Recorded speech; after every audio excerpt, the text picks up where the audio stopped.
Hi everyone, my name is Cooper. You'll think my story is pretty weird and wild, but the more you listen, the more you'll get why it happened. Stay with me for the rest of the story.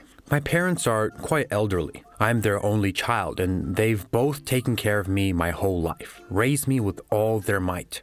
We lived happily together. I had no gadgets, no computers. I was more old school raised. There were a few perks to that. My dad loved reading and watching the news more than anything else. My mom didn't get involved at all. She thought that there were big lies. Maybe she was right about something, but my dad believed it. And whenever we heard from him that something bad was coming, Dad would go build some kind of bunker. One morning, Dad turned on the TV at breakfast, and Mom and I went to the store to stock up on groceries for the bunker. Dad made sure that there were all the conditions to survive, in case of an emergency. We already had almost everything there. Electricity, bedding, food, clothes. There was even a toilet there and a bathroom. All in all, it looked more like a house than a bunker. Just windowless with one door. My mom and I stocked up on matches, toilet paper, and soap. We went to buy everything, and when we got home, Dad had a strange look on his face. He had heard on the news that there was a world catastrophe, an explosion with very dangerous chemicals. Mom and I were surprised because that was something that could be said on TV, but Dad said it was. He was full of confidence. Told us to pack up the rest of our stuff and go down to the bunker. It was in the basement of our house. Its construction and metal could withstand dozens of direct hits from nuclear missiles, and because it was built to last, at first I called it foolish, but at the moment we heard an explosion outside. It was so powerful that the windows in our house blew out. Dad laid down on the floor and told us to do the same. We were scared out of our minds and quickly packed our things. I could hear shouting outside, something screaming for ambulance. I wanted to run out to help, to offer help, but my dad said that, as it was, the bunker was designed for 3 people. Oxygen must be saved, as well as supplies of water.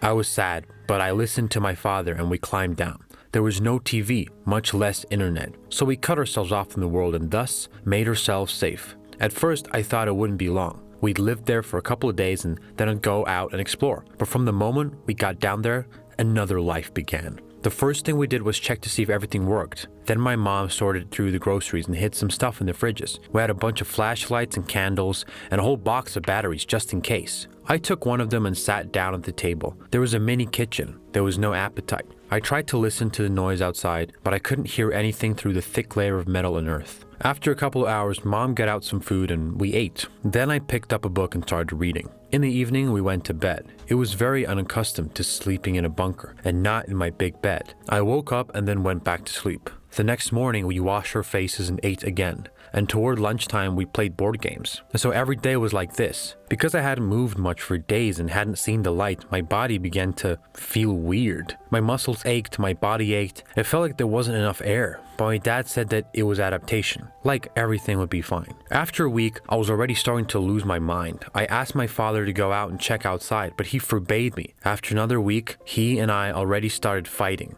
After all, this crush of walls had made itself felt. Dad got angry and said that if I went out, I might die, but I couldn't live in there anymore. So Dad agreed to check only on one condition, that he would go there alone. I agreed. Mom was scared, but we decided to take our chances. When Dad came out of the bunker, Mom and I sat down to wait. At first it was half an hour, then an hour, then 2. My mom was really worried. She said that it was not normal, that something must have happened. I wanted to go upstairs, but she wouldn't let me. She said that she would go herself and told me to sit and wait. I argued for a long time, but she insisted and I opened the door. So I was left alone. I also waited for her for a couple of hours, but no sound was heard. Then I couldn't stand it and decided to go up too. But it was a dead end. There wasn't a combination lock on the door, and I didn't know the code. Apparently, my dad had made it for me. He knew that I would behave that way. And no matter how I tried to open it, it wouldn't work. I picked the codes dozens of times and I was starting to get really freaked out, but nothing worked. Then I bought some tools and tried to break it, but nothing worked either. I sat down out of helplessness and despair. My parents were still gone. I ate, washed my face, and tried to sleep with my anxiety in my heart. Several days passed like that, and I had lost count. All I could think was that it was my fault. For sure, my mom and dad were gone now, and I was to blame for their deaths, because they'd gone up there because of me. I couldn't find my place. Out of despair, I tried to punch a hole in the wall, to scream, to break the lock again. In the end, I just gave up and began to reconcile everything that had happened, and thought that that was the end. Apparently, disaster had not only taken my mom and dad, but all of humanity. I saw no point in living there alone. Tried to break the lock every day without success. A month passed, and then another month. My joints began to hurt like hell. My eyesight was completely used to the darkness. I ate what I had. It was mostly canned food. Then I sat at the lock again, and so every day I was getting really fat. Even in the mirror, I could hardly recognize myself. The feeling of shame in front of my parents was unbearable. It fed me and burdened me from the inside at the same time. Endless tantrums turned me into a robot, full of stress. Then I decided to stop it all. Since I was the only person left on Earth, why should I live? I cleaned up, put everything in order, bathed, then set up my chair, tied a rope, and stood on it. In my mind, I was already preparing myself for such an outcome, because life in a closed bunker without parents or anybody else seemed pointless. And I just thought about mom and dad for the last time, and then began to do it. And then a knock sounded. At first I was frightened, thinking I was imagining things, but then I listened and realized that someone was knocking on the door. It was faint through the thick metal, but I realized that someone was really knocking. I ran to the door, pressed my ear closer. "Cooper, are you alive?" Came a faint voice. Oh, at that moment, hot blood ran through my body, my heart pounding with fear and hope. I yelled back, banging on the door with my chair. I don't know if I was heard outside, but I heard a little bang. Boom! And the lock snapped. The next thing I knew, someone was sawing or breaking it. About 40 minutes later, the door opened. Behind it was Mom and Dad with a fireman. "Dad! Mom!" I shouted, and I hugged them with tears in my eyes. "I thought you were dead." My parents were crying too. And they looked at me, and they saw the rope from the above, and my mom almost had a heart attack. I calmed her down and then started asking questions. Dad quickly told me that when he went upstairs, it turned out there had been an explosion. Only it was a gas cylinder explosion in the house next door. It was massive, so severe that the homes were evacuated, including him being taken as well, and also mom. They were taken immediately to another location. "No one listened to us and we couldn't get out to you. And finally we did," Mom said. I asked what about the disaster, but Dad lowered his eyes and promised not to believe in that fake news ever again. He said that he'd be more vigilant next time, and I was learning to get used to the daylight again. But I was pretty darn happy to be free. If you liked the video, then please leave a like and comment down below. Don't forget to subscribe.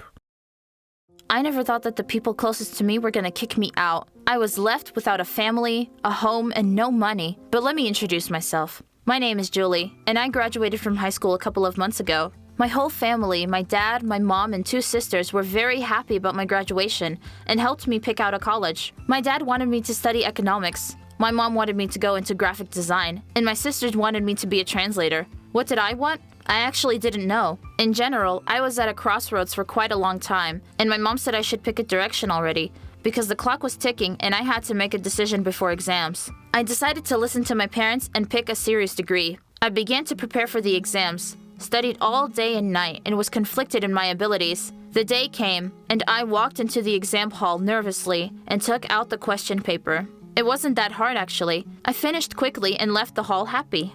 Several days passed and the results of the exam were posted in front of the door of the university. I was looking for my last name in the application, and I didn't find it in the lists. I couldn't believe it. I looked through the list again and again from start to finish. No, it can't be. I didn't get through?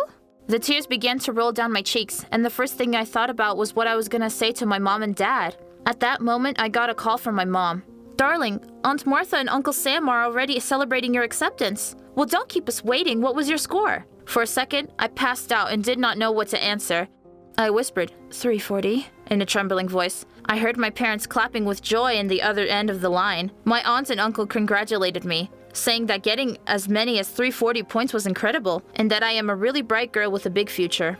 I was so ashamed because I didn't actually pass. I lied to my parents. This whole situation was terrible. I sat down on a bench and spent several hours and thought, what do I do? It was too late to apply to other colleges, and there was zero time for preparation. Suddenly, a crazy idea came to mind. It was so crazy that I thought maybe I was going crazy. I'll pretend that I've been officially accepted. I will fake going to class, and at the same time, I will start intensively preparing for the retake exams. No one would know or check on me. My parents are working, my sisters are busy with their stuff. Everyone will take my word for it. This plan made me feel good in a weird way. It was actually brilliant given my situation. I went home, forgetting about my failure, and started a plan called Operation Deceive the Family. To start, I got college books, a new backpack, new outfits for college, dressed up to par. I walked past my parents, and instead of eating breakfast, I said that I was in a hurry for class. I got so used to the lie that one day I really went to the university. Realizing I was mistaken, I ran back. This went on for several months. Once my father's colleague and his family came to visit us. We sat down at the table and ate supper. A colleague asked where I went for college and what I was studying. I said without a second thought, the Department of Economics, Thomas University. Our guest pricked up. Oh, what is your group? Our son Eddie also studies in that department.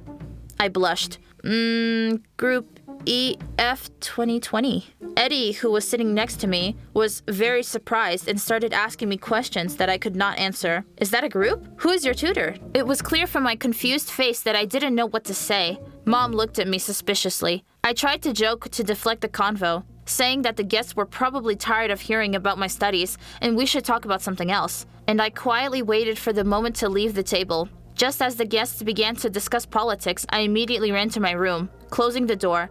I was wondering what I should do. Mom was on to me, I'm sure, and Dad looked at me suspiciously. Several hours had passed, and the guests left. As soon as the door slammed behind them, my parents immediately called me downstairs. On nervous feet, I went into the kitchen where my dad asked me for an explanation regarding my studies. I was about to say that everything was fine, but my mom asked me what my student number was to check up on my group and progress. I stood motionless. I lowered my head and began to cry. Everything became so clear to my family. The sisters were shocked. My mom looked at me with anger, and so did my dad. They said that they did not expect such lies and shameful behavior from their daughter, that I should have simply told them the truth instead of choosing to lie. My parents scolded me for a while. I just wanted this to end. All right already, I got it. I'm not a little girl anymore. I can't decide for myself. Just stop with the lecturing. My father looked at me disappointed, shrugged his shoulders, and said that since I'm an adult and I know everything, then I should pack my stuff and live how I think was right. Are you kicking me out? Your own daughter? I was at a loss. Has my family gone crazy? So what? I'll live by myself. Angry, I went up to my room, got the first things I came across and called a taxi. This whole thing was just awful. My parents scolded me all the time as a schoolgirl, and now I could not remain silent anymore. Leaving the house, I thought they'd try to stop me, tell me not to leave, but nothing. I got into the car with tears in my eyes. But where do I go? I gave the driver the address of the university, realizing that I had nowhere to go. The taxi driver left me at the gate of the college, and I walked to a bench with my suitcase and started crying. I felt so sad and hurt. Suddenly, a woman sat down next to me and asked me what happened. I told her everything, when suddenly she offered to show me something. We went into a large library, and the woman said that her name was Miss Johnson.